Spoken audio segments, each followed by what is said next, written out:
I used to cry in therapy because I was healing. Now I cry because I don't know who's safe anymore. It started small. A missed call, a distant hug, a kiss that felt rehearsed. And I told myself what any woman does when she loves someone. He's tired, he's stressed, he'll come back to me. But he didn't. And week after week, I found myself in this same chair, in this same room, unraveling piece by piece in front of someone I trusted to help me hold it all together. We'll call her Dr. Simone. She was always calm, steady, supportive. But lately she mirrors him. Quiet, unreadable, emotionally unavailable. And I don't know if it's my paranoia talking, or if I've been slowly ghosted by two people at the same time. My name is Melanie. I'm 30 years old. I work in publishing. I used to believe in words like loyalty, connection, trust. And the man I've been dating for the past year, let's just call him Cameron, was the first person who made me feel like I didn't have to earn love. It just existed. He met me where I was, anxious, open, honest.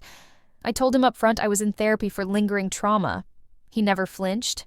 He even encouraged it. Which is why this all feels like some sick joke I can't wake up from. Because as I sit here crying, telling Simone that I feel invisible in my own relationship, she just nods, like I'm reciting an old monologue she's already memorized. I don't know what I did wrong, I whisper, my voice cracking. He used to make me feel like I was everything. Now he barely says my name. Simone crosses one leg over the other, scribbles something in her notebook. Her face doesn't move. I search her expression for anything. A flicker, a flinch, something that says, "This is hitting her too." But there's nothing. I wipe under my eyes and try to laugh, but it sounds hollow. I think I broke him, I say. But lately, I wonder if someone else is holding the pieces. Still nothing. I look down at the floor. My vision's blurry from crying, but something catches my eye. Shoes. Slate gray, matte leather, small gold zipper up the side. And for a moment, I stop breathing. Because I know those shoes. I picked them. I bought them. For Cameron. 2 months ago. I remember because they were limited release. He said they were clean, not flashy, and I had them shipped express. He wore them twice. Then never again. But they're here. On her feet. Dr. Simone's feet. I stare at them like they're a landmine, waiting to detonate everything I thought I knew. She doesn't notice. Or maybe she does. And doesn't care. And I sit there in silence, mascara streaking my cheeks, heartbeat thudding like a warning siren in my chest, trying to figure out if this is a coincidence, or if I've just spent 6 months crying to the woman my boyfriend is sleeping with. The worst part isn't the silence, it's that I've started filling in the blanks for them. Cameron doesn't explain where he's been anymore. He just says things like, busy day, or didn't have my phone, no details, no warmth, no follow-up questions when I tell him something about my day. It's like being in a conversation with a voicemail box. I used to love coming home to him. The way he'd toss his keys on the counter, wrap his arms around my waist, bury his face into the crook of my neck, and sigh like I was his exhale. Now he walks in, grabs a drink, and scrolls through his phone like I'm background noise. I've asked if something's wrong, more than once. He always says no, that he's just tired, that I overthink everything. And maybe he's right. Because it's not just him. It's her too. Dr. Simone used to feel like a pressure valve. I'd walk into her office heavy, overwhelmed, panicked, and walk out with perspective, relief. Now I walk out heavier. There's this distance I can't explain. She used to meet my spirals with softness, empathy, clarity. Now it's like she's waiting for me to get to the point. Like I'm wasting her time with heartbreak. I've even caught myself censoring what I say. Not because I'm ashamed, but because I don't want her to see him differently. Isn't that twisted? I used to go to therapy to heal my relationship. Now I'm protecting it. From my therapist. The spiral isn't loud. It's quiet. Creeping. It starts with small questions and blooms into full-body doubt. Why doesn't he touch me anymore? Why does she flinch when I mention his name? Why do I feel like I'm in a room with two people who have already made a decision, and I'm the last to find out? I keep telling myself I'm overreacting, that it's stress, hormones, a rough patch. But that voice, the one in my gut, it's not whispering anymore. It's screaming. I haven't brought up the shoes. I don't even know how. What if they're a knockoff? What if I'm wrong? What if this paranoia is exactly what drives him further away? But something in me changed that day in Simone's office. Something cracked. And when something cracks, even the prettiest things can't be glued back the same way. I miss the way he used to look at me, like I was something warm, something he could trust. Now he looks through me, or around me. And when I tell him I love him, there's a pause, just a beat too long, before he says it back. I try not to cry in front of him anymore, because I know how this works. When the crying starts to feel like a burden, the leaving is already happening. And I can feel him leaving, quietly, softly, like a thief who knows the house too well to trip an alarm. I thought therapy would save us, but now I don't know what's helping and what's making it worse. All I know is I'm watching the people I trusted most become strangers, and the only thing worse than being left is being slowly replaced by someone you thought was helping you hold it all together. It didn't start like this. Nothing ever does. When I first met Cameron, he made everything feel lighter. My thoughts, my pace, my mornings. He wasn't flashy or overconfident, just kind. Soft-spoken in public, playful in private. He noticed things. How I flinched when someone raised their voice. How I kept my phone on silent even when I was waiting for important calls. How I'd say, "I'm fine," when my eyes were telling a different story. We met at a friend's birthday dinner. I was late. He was early. Our seating was a fluke. By dessert, we were exchanging Spotify playlists and stories about childhood pets. By week 2, he knew how I took my tea and that I always double-check locked doors. He never made me feel like I was too much. If anything, he made me feel safe being all of me, even the broken parts. When I told him I was thinking about therapy, again, his reaction wasn't patronizing or performative. He just nodded and said, "That sounds like a good idea." I remember that exact moment. We were in line at a food truck, and I'd been rambling about how I'd lost my appetite again and couldn't sleep. He didn't try to fix it, didn't say, "Just relax." He just said, "Find someone good, I'll drive you." That's how Dr. Simone entered the picture. He actually helped me research. We filtered listings together one night on the couch, him scrolling while I read out bios. Simone stood out because she specialized in anxiety and trauma. She had good reviews, and she looked safe. Not soft, not condescending, just composed. He came with me to the first appointment, waited in the car with a podcast playing. When I came out blotchy-eyed and overwhelmed, he handed me a bottle of water and said, "I'm proud of you." God, I held on to that moment for months. For the first few sessions, he always waited nearby. We'd go get lunch after, or he'd drive us to the park and we'd walk in silence until I was ready to talk. It felt like healing wasn't just mine, it was ours. But looking back now, I wonder if it was something else, because eventually, he stopped waiting. He'd say, "You've got this on your own now," or "I'll meet you at home." And I didn't think anything of it. That's what growth looks like, right? You didn't know? That's what she said. Just like that. Like I'd missed an office memo. Like my pain was a clerical error she assumed had been sorted weeks ago. We were sitting outside a cafe, an old friend I hadn't seen in a while, someone who didn't mean harm. She was scrolling on her phone while sipping a matcha when the name came up in conversation. Simone. And she blinked, confused. Then said, "Wait, you didn't know?" I must have looked so blank, so painfully unaware. "Cameron's basically with her now," she added, like that cleared things up. "Everyone kind of assumed you knew. I mean, it's been going on for a while." I didn't speak for the rest of the coffee. I don't remember walking home. I don't remember unlocking the door or hanging up my coat. What I do remember is standing in the middle of our kitchen, his kitchen, ours supposedly, feeling like the whole place had been staged by someone else. The mugs, the keys, the scent of cedar from his cologne still lingering near the bathroom door, none of it felt real anymore. Or maybe it never had. That night, I tried to seduce him. Not out of love, not out of desire, out of desperation. I wore the dress he once said made him lose his mind. I waited until after he showered, touched his arm gently, looked at him like I used to, and he said nothing. He stepped back like I was invading him, like my touch was invasive, unwanted. I asked him flat out, "Is there someone else?" He didn't lie. He just said, "I didn't think it mattered anymore." Flashback. 8 months earlier. It was small at first. So small I wouldn't have noticed unless I was looking for it. He started taking longer walks after work. Said he needed time to decompress, stopped asking how my sessions went, started listening to podcasts about emotional labor and male vulnerability, but never shared his thoughts with me. I remember one night I made a joke about Simone being weirdly insightful. He didn't laugh. He just looked at me. Too long. Too blank. Now I wonder if she was insightful about him. They started texting, supposedly about my progress.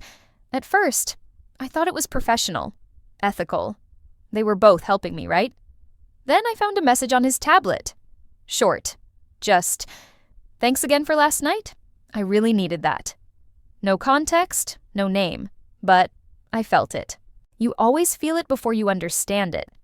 I confronted him then, asked if he was talking to anyone about me. He said no, got defensive, turned it into a trust issue, so I dropped it, apologized. My trauma is making me paranoid. That's what I told myself. But the truth? They'd already started. Maybe not physically, not then, but emotionally. He was hers. He laughed with her, opened up to her. And I watched our connection wither while he planted something new somewhere else. And now? Now, everyone around me knew. Everyone but me. But the drop-off was quiet, gradual. The way a room grows darker at sunset. You don't notice until the lights are gone. Simone became my lifeline. I told her things I didn't tell Cameron. My guilt about past relationships, my fear of abandonment, the way I never felt fully wanted. And she always listened. Until she didn't. But even before that shift, something about Cameron began to flicker. He smiled less, touched me less. He started staying late at work more often. Sometimes he'd come home already showered, and I ignored it. I told myself therapy was bringing up heavy stuff, that I was projecting, that I just needed to focus on my own healing. But maybe I was being managed. Maybe encouraging therapy wasn't about supporting me. Maybe it was about buying space. And maybe, just maybe, he knew exactly where that space would lead. The first time I heard his voice coming from inside Simone's office, I told myself I was imagining things. It was a laugh, low, familiar, not loud enough to be certain, but enough to freeze me mid-step in the hallway. I stood there, holding my breath, heart pounding, mind trying to logic its way out of the moment. It couldn't be him. It's just a similar voice. Maybe she's on a call. Maybe. Then the door opened, and Dr. Simone stepped out, alone. She didn't see me at first. She was adjusting something on her wrist, her watch, maybe, and when she finally looked up and saw me standing there, eyes wide, frozen mid-breath like a ghost, she blinked too fast. "Melanie," she said, "you're early." Her tone was steady, but her face wasn't. And in that second, I knew something was wrong. I just didn't know how wrong yet. The weeks before that moment were strange, quiet in all the wrong ways. Cameron had grown colder, sure, but not hostile, just indifferent. Like I was slowly being offboarded from a relationship I didn't know was ending. No more texts during the day, no good mornings, no, "I miss you."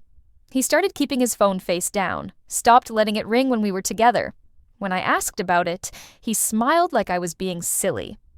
"Notifications stress me out," he said, but I remembered when his stress was something he wanted to share with me. Now I was just background noise. And therapy? Therapy became a minefield. Anytime I brought up his name, Simone changed the subject, subtly, like steering a boat 1 inch to avoid a storm. She used to ask how he made me feel. Now she asked why I expected so much. I told myself I was paranoid.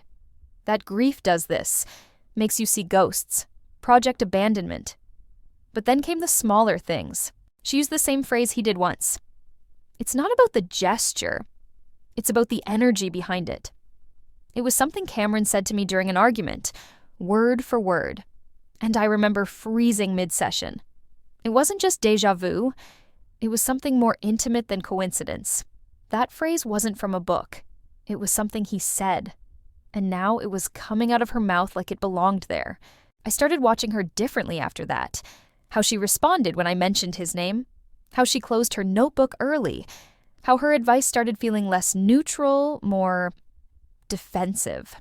And now, standing in her hallway, after hearing his voice, or what I swear was his voice, from inside her office, everything felt like it cracked open.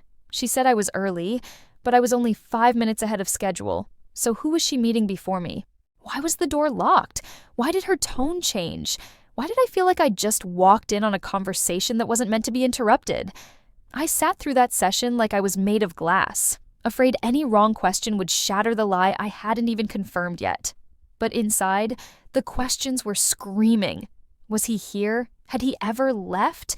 And if he was here, then what the hell was going on behind that door before I walked in? I didn't plan to walk out. I went into therapy that day telling myself I was going to be calm, measured, rational. I'd prepared a script in my head, even practiced it in the car. I was going to ask, straight-faced, voice level, if she was sleeping with him. But when I sat down and saw her, Simone with her soft cardigan and her eyes full of that performative empathy, I couldn't breathe. She opened her notebook, asked, "Where would you like to start today?" I stood up, didn't say a word, didn't grab my coat, just walked out. I heard her chair move behind me, then her voice in the hallway. "Melanie, wait. Please." I turned around once we hit the street. She was barefoot, having slipped off her shoes to chase after me, and for a second it was like watching the roles switch in real time, me composed, her unraveling. "It's not what you think," she said, but her eyes said otherwise. Because she wasn't surprised. She wasn't confused. She was caught. And that kind of silence screams louder than any denial ever could. Later that night, Cameron came home. I was curled up on the sofa, still in my coat, still half numb. He asked if I'd eaten. I asked if he was in love with my therapist. His breath hitched. That microsecond, just enough of a pause to make my stomach turn. And then he sat down across from me, elbows on knees, staring at the floor like a man preparing to lie, but deciding not to. "No," he said, "but I did feel something. With her." I laughed, a sharp, bitter sound I didn't recognize. He continued, "I didn't cheat. Not in the way you're thinking, but I talked to her about things I didn't know how to say to you." "Like what?" "Like the way you'd make fun of my routines, or how you called my insecurities dramatic. The way you rolled your eyes when I opened up." I swallowed hard. "So you confided in my therapist?" He winced. "I didn't mean for it to happen. It started small. After one of your sessions. She stayed behind to ask how things were going from my side. It felt easy, safer. I wanted to scream, to cry. But the betrayal wasn't loud. It was cold, quiet, intimate in the most unforgivable way. "She was supposed to help me," I said, "not replace me." Cameron didn't respond. He just looked at me, eyes full of regret, not apology. "I felt like I couldn't be myself with you anymore," he whispered. "Every time I tried, you pushed me away, made me feel like what I needed was wrong." I looked at him. Really looked. And for the first time in months, I realized this wasn't just a collapse. T was a shift, a slow, grinding disconnection where we stopped being allies and became strangers orbiting the same house. And now there was no one left to mediate, no therapist, no trust, just two people who broke each other in different languages. I don't know why I opened the envelope. It had been slipped under my door, folded neatly and labeled with my name in handwriting I didn't recognize. Inside was a single printed page. At first I thought it was a mistake, but then I read the header, Clinical Progress Note. Patient, Melanie H. Date, 7 months ago. And I froze. I scanned the bottom. Simone's name was there. Her signature, her license ID, it was real. I don't know who sent it. I still don't. Maybe someone in her office. Maybe someone who couldn't stay quiet. But what mattered wasn't the source. It was the line in the middle of the page. Patient fixates on her partner's emotional withdrawal, no awareness of the triangulation, defensive when probed. I read it again and again. Triangulation. That wasn't a passive note. That was diagnosis, dissection, observation. She hadn't been guiding me. She'd been watching me collapse and cataloging it like an experiment. I was fixating. I was defensive. And all the while, she knew exactly why I was unraveling. Because she was the third point in the triangle. Not a bystander, not an innocent ear. She was the gravity pulling the relationship apart. The realization didn't hit like a punch. It hit like a long, quiet fall. I sat on my bed, the note shaking in my hands, heart hollow. This wasn't just about Cameron anymore. He was weak. He was selfish. But she was trained. She knew how to peel people open and twist the wound just enough to make it bleed without killing. And I'd told her everything. About my fears, my guilt, my body image, my past trauma. I gave her the full map of my insecurity, and she used it to make herself look better, feel safer, seem more appealing to the man I loved. She didn't steal him. She engineered the theft. 3 days later, I got a message request on Instagram. It was from someone I didn't know. No mutuals, just a simple DM. I saw your name on a Google review. I think Simone did something similar to me. I clicked. It was a woman, mid-30s, therapist client 10 years ago. She wrote, "She got close to my ex too. Said it was to get perspective on our dynamic. A few months later, he ghosted me. Found out they'd been talking for weeks. Nobody believed me." We exchanged messages for an hour, maybe 2. Her story was different, but the pattern was the same. Intimacy framed as clinical curiosity. Boundaries blurred, justifications wrapped in therapy speak, and always left in the shadows. Simone wasn't just my therapist, she was a repeat offender. And I had trusted her to walk me through my worst fears while she was feeding them. I stared at myself in the mirror that night, trying to find the woman I used to be. I wasn't crying, I wasn't shaking. I was still, like the final shock had cauterized every raw nerve. I thought I had hit rock bottom when Cameron pulled away, but now I understood the truth. The betrayal didn't begin with the affair. It began the moment I sat down on that couch and gave someone the tools to dismantle me, and she smiled while doing it. I changed therapists, obviously, but not right away. For a while, I couldn't even look at another appointment reminder without my skin crawling. The thought of sitting across from someone again, bearing the ugliest parts of myself while wondering what they were really thinking, made me nauseous. So I didn't. I took long walks instead. Started journaling again, by hand, not on an app. Cut out sugar for 2 weeks and added it right back when I realized I missed joy. Little things, like rearranging my kitchen, changing my sheets, buying new underwear. Things that sound small until you realize they're all code for, I want to feel like myself again. I didn't confront Simone again. There was nothing left to say. She made her choices. She crossed lines that can't be uncrossed. But I did write her a letter. I never sent it. I didn't need to. Writing it was enough. I wrote, "You didn't ruin me. You exposed me to myself, and I'll never let anyone sit in that seat again who hasn't earned it. Shape as for Cameron, he left. Or maybe I did. Honestly, it doesn't matter. What matters is, we didn't fix it. There was no makeup sex, no grand apology, no couples retreat with tearful breakthroughs. Just silence, and the knowing that some things once broken don't get put back together. They get buried. Sometimes people ask, how could you not see it? And I get it. I really do. On the outside, it probably looked obvious. But the truth is, when you love someone, when you trust someone, you don't spend your days scanning for betrayal. You're too busy hoping, too busy giving them the benefit of the doubt, too busy surviving whatever emotional battlefield life already handed you, especially when that betrayal is hiding behind someone who's supposed to be helping. Someone who takes notes on your pain while texting your partner in the dark. Here's what I learned. Betrayal isn't always loud. It doesn't always slam doors or scream accusations. Sometimes it wears cardigans and carries a clipboard. Sometimes it tells you to breathe through the discomfort while it helps your boyfriend breathe deeper without you. And sometimes, worst of all, betrayal comes with eye contact and gentle nods.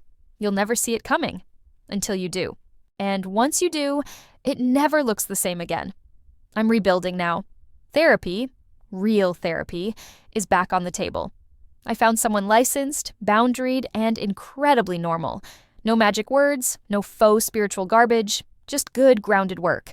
I moved apartments, changed my number, donated every hoodie Cameron ever left behind, even the playlist we made together, gone.